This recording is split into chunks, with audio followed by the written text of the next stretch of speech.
Namanya usaha itu jatuh bangun itu lumrah atau biasa. Karena usaha itu atau jualan atau dagang itu kalau nggak untung ya rugi.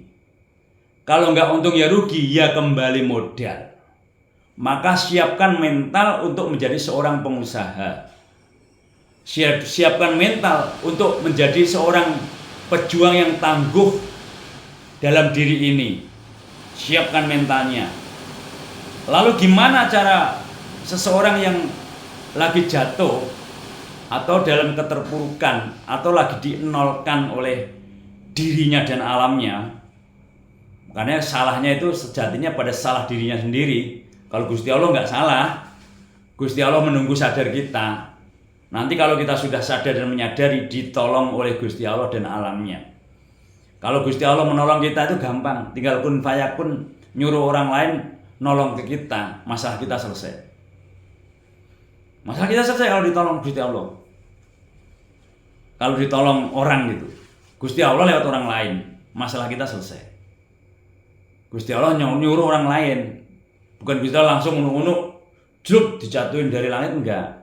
Gusti Allah nyuruh orang lain, hatinya dikelitikin, tik, hei, kamu kan lagi aman, duit kamu lagi banyak, tolong itu saudaramu lagi kesulitan. Nah, orang itu ingat kita terus saja gitu, hatinya di dalam hatinya ingat kita terus. Kok pengen nolong dia ya, kok pengen nolong dia ya. Jadi orang lain yang punya masalah, kitanya yang gelisah. Saya pernah ada orang yang mau ditahan, saya yang gelisah, saya yang kasihan amat, punya utang 5 juta aja mau ditahan. Nanti kalau saya punya duit, saya bantulah. Saya mikirin orang. Setelah orang itu saya bantu senilai 5 juta. Waktu kita posisinya, waktu itu ya posisi boleh dibilang adalah waktu itu gitu. Saya bantu 5 juta. Bahkan akhirnya itu saya bantu sampai 50 juta waktu itu. Itu hati kita yang sedih mikirin orang di waktu kita ada. Sedih mikirin orang karena orang mau ditahan, mau dipolisikan. Saya yang sedih. Singkat cerita saya tolong, alhamdulillah selamat. Di kemudian hari saya ganti yang jatuh. Saya ditolong orang senilai 360 juta. Nah ini, ditolong orang 30 juta, ditolong orang 100 juta, ditolong orang 240 juta, ditolong orang 100 juta, ditambahin 20 juta. Ini nyata, ini tak tulis dalam sejarah hidup saya di sini. Artinya orang yang pernah nolong orang suatu saat akan ditolong orang. Nah, kita Kang Mas Ditokes, kita tinggal balik diri. Waktu kita jaya, waktu kita kaya, sering nolong orang enggak? Sehingga kita saat ini jikalau pas jatuh enggak banyak yang nolong. Koreksi diri, introspeksi diri untuk memperbaiki kesalahan kita tadi. Untuk memperbaiki kesalahan kita terima dulu, ya Allah. Pertama minta maaf sama dirinya, diriku aku minta maaf. Karena di waktu aku jaya aku nggak pernah nolong orang, aku minta maaf ya diriku. Yang ngomong jiwa ragaku aku minta maaf. Ayah dan ibu, anak istri semua minta maaf semuanya. Kepada Gusti Allah juga begitu. Kepada seluruh alam minta maaf. Seluruh alam yang kelihatan nggak kelihatan saya salah, saya minta maaf. Terima kasih. Jadi kepada seluruh alam itu minta maaf, terima kasih sama menghormati. Kalau sama Gusti Allah minta maaf, terima kasih sama menyembah. Hanya kepada Gusti Allah menyembah itu gitu. Koreksi diri, introspeksi diri, mawas diri. Waktu kita dulu jaya mungkin kita salah, kurang sedekahnya, kurang manfaat orang banyak. Kang Mas Bumi matur suwun, sehingga kita harus terima karma. Ikhlaskan. Ya, kita harus ikhlas menerima karma dari apapun perilaku kita di masa lalu yang sekarang kita petik, yang sekarang kita bayar karma namanya. Setelah nanti karmanya selesai, diangkat lagi. Maka supaya karma itu cepat selesai, cepatlah dibanyak berbuat baik yang lebih. Kalau berbuat baiknya biasa-biasa, ya karmanya diperpanjang malah lama. Semakin banyak berbuat baik yang lebih, karmanya cepat putus. Seperti halnya kerja itu ada gaji pokok, ada gaji lembur. Orang yang bekerjanya biasa-biasa aja namanya gaji lembur, gaji pokok. Yang biasa-biasa kerja namanya gaji pokok. Lebihnya dari kerja namanya lembur. Berbuat baik juga sama, kalau baiknya biasa-biasa saja, ya Gusti Allah balasnya sama alamnya biasa-biasa saja. Tapi kalau berbuat baiknya lebih, kita akan memetiknya juga lebih. Contohnya waktu saya tadi. Waktu saya posisi ada, pernah nolong orang 50 juta, sehingga saya pernah ditolong orang ini 360 juta. Nggak tak sebutin namanya, takut nggak berkenan. Ya sampai sekarang. Maka koreksi dirinya kepada diri kita. Satu, ngaku salah pada dirinya, pada yang ngomong jiwa raganya. Lisanku aku salah selama ini, minta maaf. Hidungku aku salah, penglihatanku salah, minta maaf. Pendengaranku salah, minta maaf. Pikiranku aku salah, minta maaf. Tanganku aku salah, aku minta maaf selama ini aku pakai yang tidak baik. Kakiku selama ini aku salah, aku minta maaf. Seluruh anggota tubuhku selama ini aku belum di jalannya Allah, belum bersama Allah, aku salah, aku minta maaf. Yang ngomong jiwa ragaku, aku salah, aku minta maaf. Kemudian ayah, ibu, anak, istri, kepada seluruh manusia, kepada seluruh alam, minta maaf semua. Aku salah, minta maaf. Kemudian sama Gusti Allah setelah itu, setelah sama dirinya nggak masalah, ayah, ibu, anak, kepada seluruh manusia nggak ada masalah. Nggak ada masalah dengan manusia, nggak ada masalah dengan diri kita, baru ke Gusti Allah. Ya Allah, saya salah, saya minta maaf. Kemudian mulailah mohon sungguh-sungguh bangkit dari keterpurukan. Rubahlah cara berpikirmu, maka duniamu akan berubah. Polanya dirubah. Setelah mengaku salah, minta maaf, dirubah polanya. Panas. Polanya dirubah, berpikirnya dirubah, hatinya dirubah, tangannya dirubah, kakinya dirubah, semuanya dirubah. Karena selama ini kita hidup pakai pola lama, salah. Pakai pola lama hidupnya masalah. Berarti polanya harus diganti pola yang baru supaya benar. Karena kalau pola salah hidupnya masalah. Contoh, ini ukuran 9, ini ukuran 7. Tangan sama badan 7 sama 9 dijahit, mengkerut, nggak pas karena polanya salah. Kalau ini 7 pas, ini 9 pas, dijahit enak. Manusia juga sama. Kalau manusia polanya salah dalam kehidupan, banyak masalah. Kalau polanya benar dalam kehidupan, ketemunya pas dan pas, sesuai dengan maunya Gusti Allah dan alamnya. Dengan alam pas, dengan Gusti Allah pas, dengan manusia yang lain pas, karena polanya benar. Maka rubahlah cara berpikirmu, maka duniamu akan berubah. Mulai merubah, mulai mengosongkan pikiran, mengosongkan hati, bisa menerima masukan orang lain. Jangan ego, jangan negatif, jangan buruk sangka. Mulai merubah, mulai belajar mencari jati dirinya. Mencari jati dirinya, siapa aku, dari mana aku, untuk siapa aku. Setelah menemukan jati dirinya, mengembangkan jati dirinya. Mulai kenalan banyak, mulai ngembang. Mengukir sebuah nama. Gajah mati meninggalkan gading, harimau mati meninggalkan belang, manusia mati meninggalkan sebuah nama. Nama kita dikenal dimanapun. Setiap ada undangan datang, setiap ada pertemuan datang. Kita harus dikenal banyak orang. Karena berteman itu aset. Pengen bangkit jangan di rumah diem aja, jangan. Di rumah diem aja betul saat kita bermeditasi, menangis minta maaf, menangis terima kasih saat meditasi. Setelah meditasi kenalan banyak orang. Karena nanti yang nolong orang lain.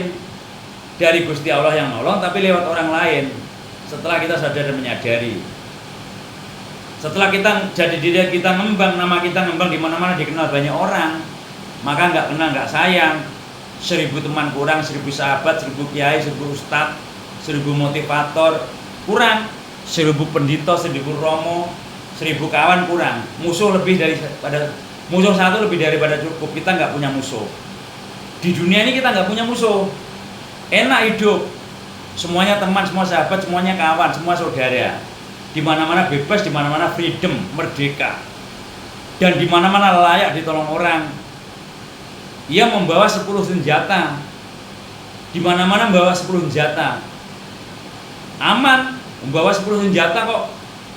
Membawa senjata satu aja aman, apalagi 10 gitu. Kamas bumi matur suwun. Terus di mana-mana bawa 10 senjata, apa senjatanya? Kepada manusia di mana-mana kok membawa senjata.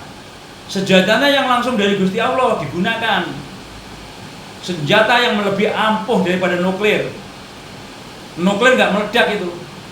Kita ini punya 10 senjata yang lebih ampuh daripada nuklir. Kalau digunakan nuklir nggak meledak. Lalu apa senjata 10 itu? Senyum. Musuh satu sama lain saling senyum, nggak jadi meledak nuklirnya. Karena damai. 10 senjata itu satu senyum.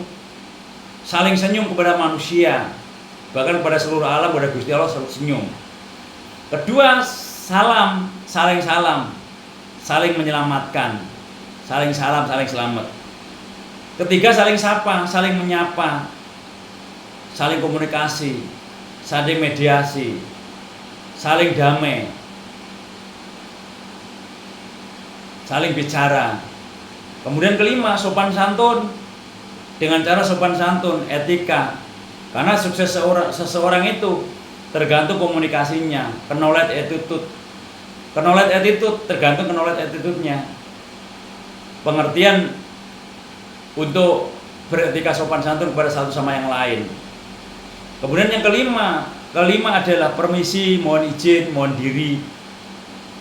Yang keenam, minta maaf. Yang ketujuh, terima kasih. Yang kedelapan, cinta damai.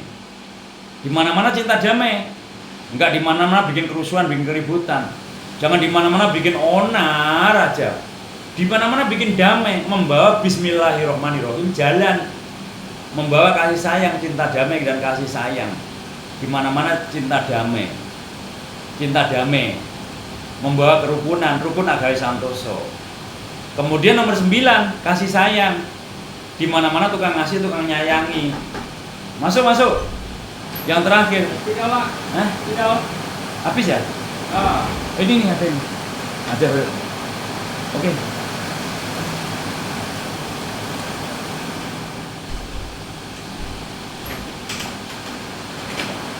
Alhamdulillah. Minta spidolnya ada. Alhamdulillah. Nah, nomor 10, doa. Itu senjata manusia. Gunakan 10 senjata kepada orang lain. Bila mana digunakan, orang senang. Orang yang menggunakan 10 senjata itu, siapapun senang. Kita ini punya 10 senjata yang lebih ampuh daripada nuklir. Jikalau digunakan, orangnya senang.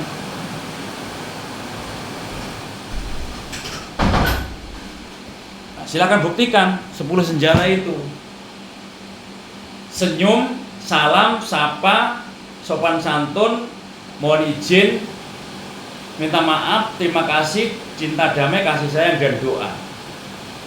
Bila digunakan sama orang, malah tersenyum. Nah, kalau nuklir digunakan, mati, rusak alam.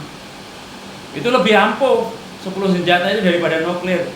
Kalau nuklir itu membunuh, merusak alam. Di Al-Quran itu ada perintah, janganlah engkau berjalan di muka bumi dengan sombong dan bikin kerusakan. Jadi nuklir itu nggak hebat, harus di stop. Nuklir itu nggak hebat, membunuh kok hebat. Membunuh itu nggak hebat, menghancurkan dunia kok hebat. Hebat itu kalau orang membuat dunia itu damai, membuat dunia seperti ada di surga, itu baru hebat. Siapapun ia yang membuat dunia ini seperti ada di surga, itulah hebat. Cinta, damai, dan kasih sayang, itu hebat, nggak merusak. Kalau nuklir itu nggak hebat, membunuh kok hebat. Perang itu membunuh rakyatnya sendiri dan membunuh orang lain, musuhnya, tapi nggak sadar. Rakyatnya sendiri banyak yang terbunuh, rakyatnya orang lain terbunuh. Namanya perang. Makanya perang itu akan selesai dengan cinta, damai, dan kasih sayang. Maka senjata yang paling ampuh sejatinya Bismillahirrahmanirrahim. Maka Bismillahirrahmanirrahim itu ditaruh ayat yang pertama dan ditaruh setiap surat yang pertama. Kenapa pertama? Karena dasar manusia melakukan apapun itu membawa kasih sayang, membawa cintanya Allah, membawa kasih sayangnya Allah, membawa ketuhanan. Bismillahirrahmanirrahim bukan hanya dibaca tapi dibawa. Itu saudaraku. Kalau orang udah membawa Bismillahirrahmanirrahim dimanapun ya damai. Nah, itu ya Kang Mas. Kemudian setelah ada pengakuan salah, membawa cinta, damai, semua dirubah tadi semua. Langkah berikutnya, kalau ingin bangkit dari keterpurukan tadi, lakukan 15 macam. Memang banyak yang harus dilakukan. Pengen bahagia mulia kok, pengen hidup enak kok gak melakukan apa-apa, nggak bisa. Ini ilmu laku, ini ilmu kasunyatan, harus dibuktikan. 1, berbakti sama ibu, kemudian ayah, jangan ada masalah, tapi ibu dan ayah bahagia. Nomor 1 itu untuk memperbaiki dari keterpurukan, karena itu adalah Tuhan yang kelihatan. Kalau Tuhan yang kelihatan diperhatikan, Tuhan yang gak kelihatan memperhatikan kita. Kalau Tuhan yang kelihatan disenengin, dibahagiakan, dimuliakan, Tuhan yang gak kelihatan menyenangkan kita. Kita disenangkan Tuhan, membahagiakan Tuhan yang kelihatan. Tuhan yang gak kelihatan membahagiakan kita. Nah, Tuhan yang kelihatan itu ayah ibu kita, sebagai lantaran kita ada. Maka kita lahir karena ibu dan ayah, berarti ada rezeki juga karena ibu dan ayah. Jadi rumusnya gampang kalau dilakonin. Rumusnya rezeki karena ada ibu dan ayah. Kita lahir ini karena ibu dan ayah, berarti ada rezeki juga karena ibu dan ayah. Kedua, istri harus berbakti sama suami. Istri harus berbakti sama suami. Suami jangan mengkhianati istri. Itu kunci L. 2 ini kunci L. Suami berbakti sama ibu, istri berbakti sama suami. Suami jangan mengkhianati istri. Ini kunci L. Kalau ini masalah, hidup masalah. Kalau pertama tadi masalah, kedua masalah. Ini kunci L, paten dulu, jangan ada masalah. Patenkan dulu. Ibuyut asam gede, mata suan rahayu ke biyut. Kang Mas ki buyut asam gede. Salam santun saya, salam santun. Rahayu. Kemudian setelah itu baru nomor 3. Nomor 3, jangan nyakitin orang. Nyakitin fisiknya, nyakitin pikirannya, nyakitin hatinya, jangan. Namun nyenengin banyak orang, membahagiakan banyak orang. Pikirannya seneng, hatinya seneng, dirinya seneng karena kita. Jangan bikin sedih orang, jangan nyakitin orang, hatinya sakit, pikirannya sakit, fisiknya sakit apalagi, jangan. Nomor 4, bila punya utang beres. Kalau belum beres, ada omongan.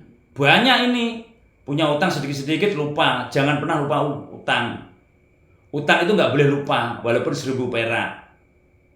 Ini salah satu tanda orang baik itu kalau hitung-hitung utang walaupun 1000 perak nggak lupa. Nah, karena sering lupa utang, sering makan duitnya orang masuk ke keluarga kita yang nggak halal, itu bikin sakit keluarga, bikin sakit kita. Kalau ada yang masuk ke dalam tubuh kita yang nggak halal, masuk keluarga kita nggak halal, itu bikin sakit, bikin penyakit. Maka semua yang masuk dalam tubuh ini, masuk di keluarga kita, usahakan semaksimal mungkin yang halal. Karena itu kalau masuk ke dalam tubuh yang nggak halal itu nggak mau menerima tubuhnya, makanya sakit itu nggak bisa nerima barang yang nggak halal. Itu salah satu tandanya. Kemudian yang kelima, rajin sedekah. Rajin sedekah bukan berarti harta. Orang yang sedekah senyum ya dibalas senyum. Orang yang sedekah ilmu, ilmunya ngembang. Orang yang sedekah harta, hartanya ngembang. Orang yang sedekah tenaga, kitanya sehat. Jadi gantung kepada orang lain, memberikan yang terbaik buat orang lain, berikan yang terbaik buat orang lain. Kang Mas Kibuyut Aseng Gede sekali lagi salam santun. Minal aidin wal faizin Kang Mas Kibuyut Aseng Gede Rahayu. Satu kecamatan dengan saya Kang Mas Kibuyut Aseng Gede Rahayu. Nah, kemudian setelah nomor 5 tadi rajin sedekah, nomor 6 jadi orang yang jujur. Kalau orang udah jujur itu udah poin. Karena dasar usaha itu, dasar seorang pengusaha harus jujur. Dasar hidupnya harus jujur. Orang jujur bakalnya mujur. Setelah itu harus sabar. Apapun harus dengan sabar. Karena sabar itu senjata juga. Sabar itu kunci juga. Kuncinya sabar. Kenapa? Sabar itu menunggu. Ada waktunya. Semua ada waktu yang tepat, saat yang tepat. Kemudian ikhlas. Harus punya ilmu ikhlas. Kemudian punya ilmu menerima apa adanya. Legowo, jangan ngerudra, jangan mengeluh. Nomor 10 pandai bersyukur. Pandai bersyukur harus la isyakartum la azidannakum. Siapa pandai bersyukur tambah nikmat dari manapun tambah. Orang yang pandai bersyukur, seluruh tubuh pandai bersyukur, segalanya datang kayak magnet. Tapi kalau wala in kafartum min adzabil syadid, orang yang ngeluh masalahnya tambah. Orang yang pusing masalahnya tambah. Maka jikalau pengen tidak tambah masalah, jangan pusing. Pusingnya diganti bahagia, diganti menyebut nama Allah. Biar senang. Ala bidzikri tatma'innul qulub, dengan zikir hati akan jadi senang, akan jadi tenang. Maka jangan sedih, jangan ngeluh, jangan pusing. Setiap pusing langsung dilarikan ingat Gusti Allah. Saya juga buktikan itu, kalau pusing langsung tak tulisin di dinding saya ada tulisan Allah, Allah. Semuanya dinding tulisan Allah, banyak tulisan. Lagi pusingnya begini aja. Ya Allah, ya Allah, ya Allah. Melihat tulisan. Jadi pas kita duduk di mana duduk nyantai kayak gini, di sini dikasih tulisan ini di atas saya tulisan Allah. Jadi pas nyender gini langsung tulisan, melihat tulisan. Ya Allah, ya Allah, ya Allah, ya Allah, ya Allah, ya Allah, ya Allah, ya Allah. Sampai pusingnya hilang karena diganti nyebut nama Gusti Allah. Setiap pusing langsung ganti nyebut nama Gusti Allah. Pusingnya diganti Gusti Allah. Pusing, ya Allah, ya Allah, ya Allah. Setiap pusing, setiap nggak enak, kok diri kita udah nggak enak, langsung ganti aja. Ya Allah, ya Allah, ya Allah, ya Allah, ya Allah, ya Allah, ya Allah. Mulai gelisah langsung. Ya Allah, ya Allah, ya Allah, ya Allah. Supaya diri kita nggak boleh gelisah. Supaya diri kita nggak boleh pusing, supaya diri kita kategorinya bersyukur. Karena bersyukur itu la in syakartum la azidannakum, akan ditambah nikmat. Kalau masuk ke kategori kufur nikmat ditambah adab, tambah masalah, sayang. Jadikan diri ini pandai bersyukur. Nomor 10 itu. Nomor 11 harus punya usaha, kerja, atau punya karya, cipta rasa karsa yang bisa dirasakan oleh orang lain. Yang bisa menciptakan apapun itu yang bisa dirasakan oleh orang lain, punya nilai jual. Apapun itu. Omongannya kepake, pikirannya kepake, hatinya kepake, gerakannya kepake, tulisannya kepake. Semuanya bisa kepake. Nah, nomor 12, etika sopan santun harus dijaga. Nomor 13, jangan molimo. Jangan madon, jangan minuman keras, jangan main judi, jangan maling, jangan madat, jangan narkoba, jangan molimo. Karena kalau buat molimo, harta kita kesedot. Orang buat main, ya harta kita kesedot. Main perempuan kesedot, main judi kesedot, buat maling menjedot, kesedot hartanya. Buat narkoba kesedot. Jadi nggak boleh. Buat minuman keras ya kesedot. Nanti kita sendiri yang rugi. Kalau belum saat itu kena karma, ya nanti endingnya kena karma. Karena udah dilarang pemerintah, dilarang agama, dilarang orang tua, molimo itu. Harus mulai, kalau udah tahu mulai langsung stop. Kemudian yang ke-14, zikir semalam suntuk, siang malam di tiap detik dan waktu. Hatinya dan pikirannya ya Allah, ya Allah, alhamdulillah, ya Allah, alhamdulillah, ya Allah, alhamdulillah, ya Allah, alhamdulillah, ya Allah, alhamdulillah, ya Allah. 24 jam. 24 jam ada orang dalam hati aja. Di kamar mandi, di toilet, dalam hati. Nggak ada orang nggak di kamar mandi, nggak pas nggak ada orang nggak di kamar mandi, nggak di toilet. Biasa nggak apa-apa begini. Alhamdulillah ya Allah. Alhamdulillah ya Allah. Alhamdulillah ya Allah. Ya Allah, alhamdulillah ya Allah. Sambil jalan, alhamdulillah. Sambil ngopi, alhamdulillah ya Allah. Alhamdulillah ya Allah. Alhamdulillah ya Allah. Sambil tiduran, alhamdulillah ya Allah. Alhamdulillah ya Allah. Alhamdulillah ya Allah. Terus saja. Supaya pikirannya ada di posisi fadhkurni adzkurkum. Kata Gusti Allah. Al-Baqarah 152. Fadhkurni adzkurkum, maka ingatlah aku akan ingat kalian. Gusti Allah yang ngomong, yang berkata, yang berfirman. Ya nggak mungkin toh salah, Gusti Allah yang ngomong kok. Gusti Allah yang ngomong sendiri. Fadhkurni adzkurkum, maka ingatlah aku akan ingat kalian. Pengen diingat Gusti Allah, kita ingat Allah dulu. Orang yang mikirin Gusti Allah aja gitu. Kitanya dipikirin Gusti Allah. Gantian kita dipikir Gusti Allah. Kalau kita udah dipikir Gusti Allah, ya enak lah kita dipikirin Gusti Allah kok. Ya nggak boleh susah kita. Jadi mikirin Gusti Allah, kita dipikirin Gusti Allah. Ingat Allah, kita diingat Gusti Allah. Fadhkurni adzkurkum. Dan pandai bersyukur tadi, la in syakartum la azidannakum. Siapa yang pandai bersyukur ditambah nikmat. Kan rumusnya itu.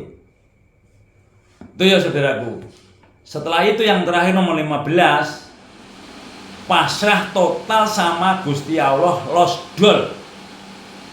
Loskan semua engkau ya Allah. Losdolkan. Jangan dipikir, mainnya hati. Karena siapa yang mengejar kehilangan? Orang mengejar dunia kehilangan. Siapa takut ketakutan? Siapa pasrah mendapatkan? Maka kuncinya pasrah, ingat Allah. Pasrah tapi ingat Allah gitu. Nah itu saudaraku. Kemudian punya kerompong di rumah yang nggak kepake, kasihkan tukang kerompong, jangan dijual. Kalau kita punya kerompong, dikasihkan tukang kerompong, dikasihkan sepanjang jalan doa, sepanjang tahun doa.